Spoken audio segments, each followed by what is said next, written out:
Actually, my healing, my healing began in Vietnam. My healing began in Ho Chi Minh City, Nguyen King Minh Khai Road, where I used to stay. That's where my healing really began. Began. I don't know how to start this, but here I come from eMiddelburg, eMhluzi, eMtoni, eMpumalanga, and I I lose my mother. My mom passed away when I was 13,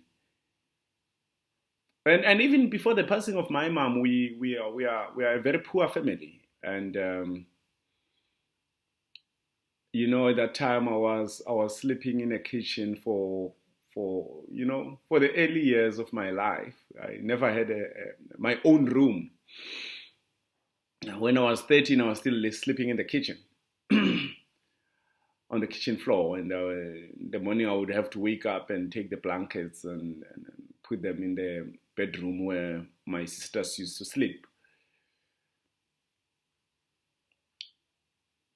And I watch television, I read newspapers, I read books, I see a different life from the life that I am living at the time.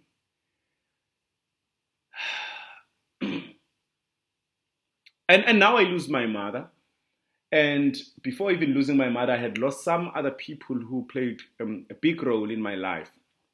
There was the uncle of my mother, Umkhulu Maki, Umkhulu Marcos Sitole, was one of the famous mechanics, akenika motor, akenika dikoloi, fixing cars in Tembisa in Middelburg, Ennis Street.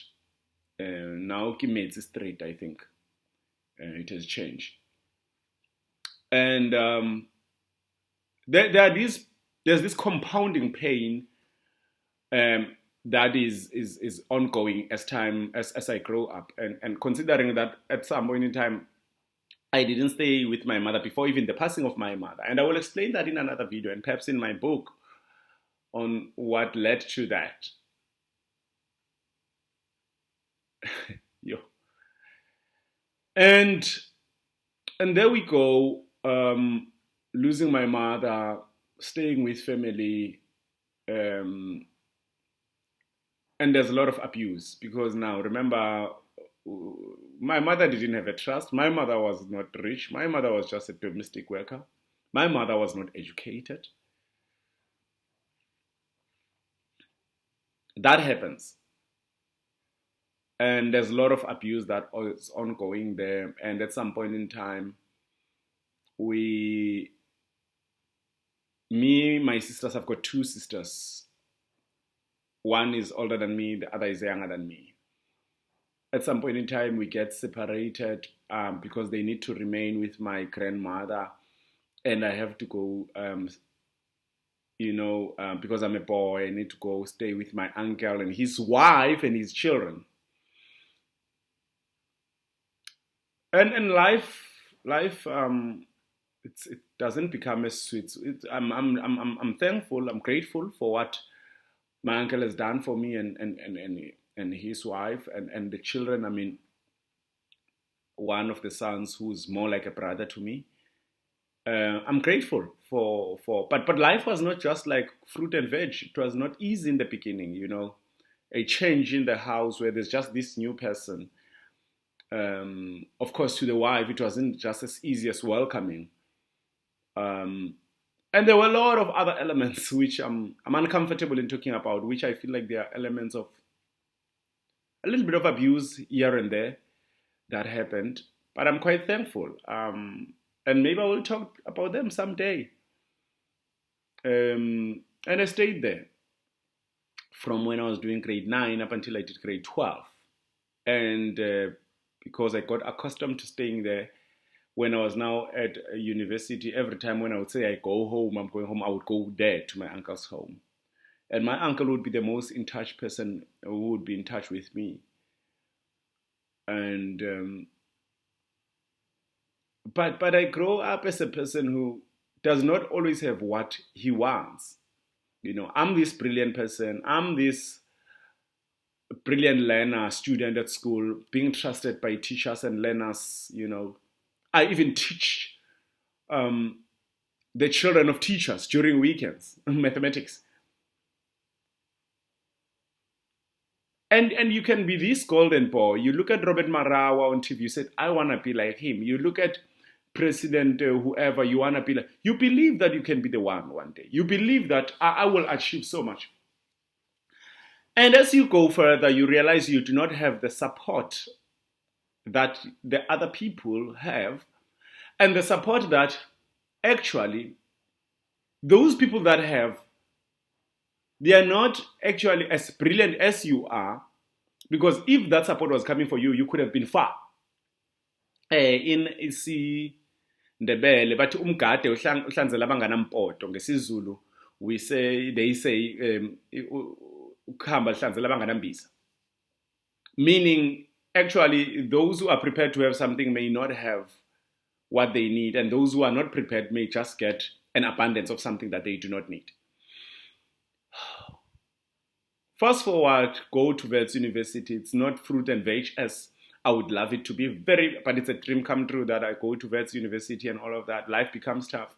At times one doesn't have money for food because the money that comes from the funders is not enough to keep me throughout the month and all of that. And I try to be this serious learner, serious student actually at the time. And I'm being told, yeah, you are too much. People who claim to love me. A person who later became my girlfriend. And my longest girlfriend, actually, ever, for 5 years. A person telling me, but you're too hard on yourself. Let's have some fun, And because you are this guy who normally didn't own an all-star shoe all your life, who never wear Nike all your life. Now you are dating this beautiful girl, and there's this influence. Say, get some life. Let's go out. Let's do that. And you are not used to that. You are being taught how to eat prawns and mussels, things that you are not used to, downing them with red wine. You get exposed to alcohol. You get exposed to many things. You get surprised. Say, I'm able to. You always knew that you would date people like that, but you realize, of course, you have not achieved what you want to achieve to date people like that. But people come there because they know that, he's going to teach us mathematics, he's going to teach us this. So now, they find value in you because you are this above average type of a person that they can use in something. They find so much value in you. And they see some greatness in you. They tell you that they tell you, that girl believed in me so much. And actually she helped me, by the way. Believed in me so much, but she didn't allow me to actually go as far as she believed me in so much. She wanted to take so much from me, from my energies. And I don't blame her for that. I blame myself for that because I allowed it to happen. Of course, I was young with maturity. I thought I was mature. Yes, I was mature amongst my friends. But realizing that those issues about love, about weakness and all of that maturity at times it just disappears. And it goes to 2017, me and that girl break up. And I will break up in 2017. In 2016, I have just lost my father. My father, who was actually never there, present in my life, was far distant in my life. But at the time when we were trying to get closer, just to get to know each other, just like father and son, without any attachment to say, Father, I'm doing with Daddy, blah, blah, blah. Just that friendly type of, when we're about to get that, then he passes on in 2016. I'm still mourning the death of my mom when I was 13. Then my father, when I'm trying to connect with him, he passes on. There I'm also losing that girl whom I loved so much. Now I have to mourn also the absence of someone who's still alive. She's still alive, she's living life and all of that, and I loved her so much. There are things that I wanted to talk to my father about and all of that that I never was able to. There's this compounding pain, accumulated grief.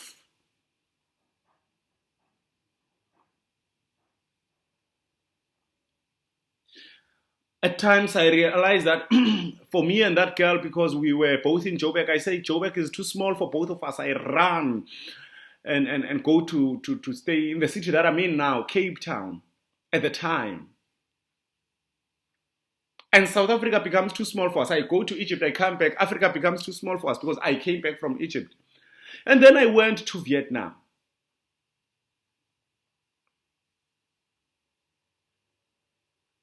And that's when I started to be okay with the fact that I have lost people. I have lost that girl. I have lost my father. I had accepted that I had lost my mother.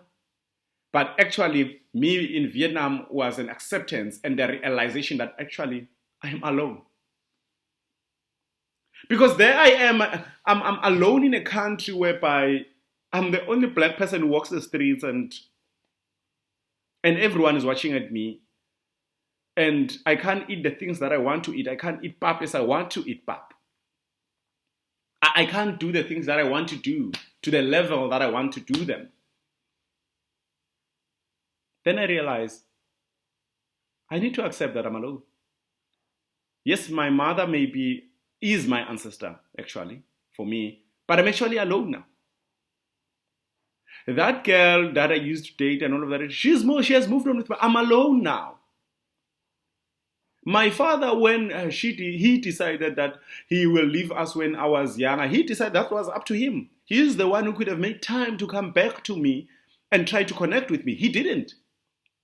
Now I'm busy here hitting myself against the wall because I was trying to reach up. No, I'm alone. I need to accept that. I need to accept that certain things were not of my doing.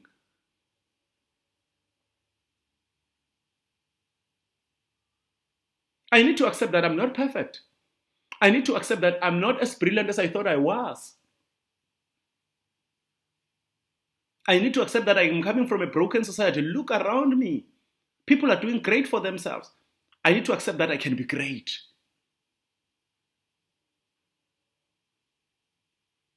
And that's when the healing starts. And that's when you realize to say, I need to accept in life that at some point in time, I'm my own person.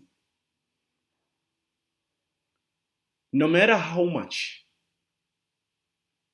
I need to do things in order to get the approval of the people that I love, the approval of my mother, the approval of my father, the approval of my girlfriend or my ex-girlfriend that I love so much, so probably she can come.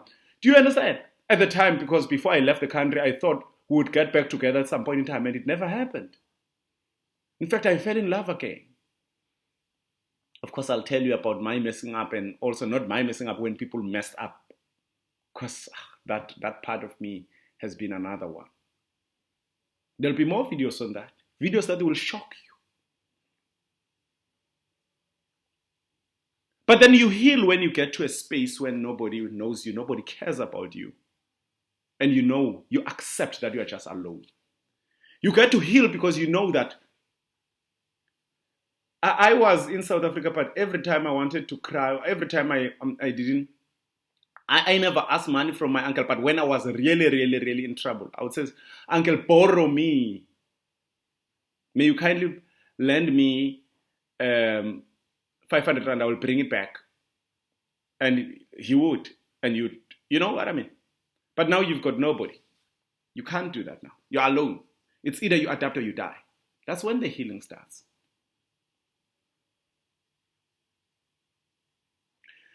You need to get out of your comfort zone and allow yourself to be in a space whereby you can find yourself and be by yourself and have nobody to cry to but God.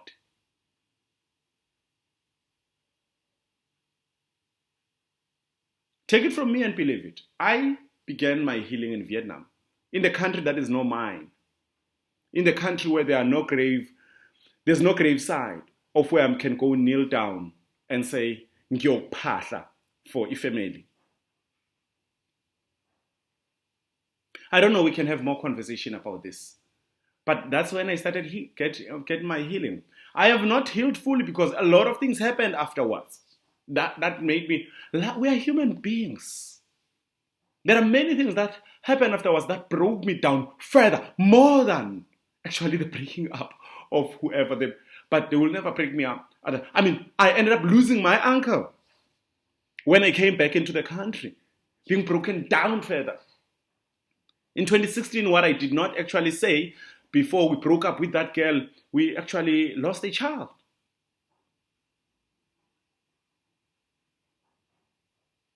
In 2023, December, I lost a child.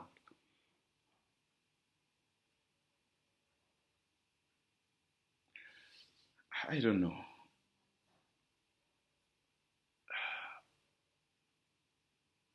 I hope nobody's watching. But if you are, then keep this to yourselves.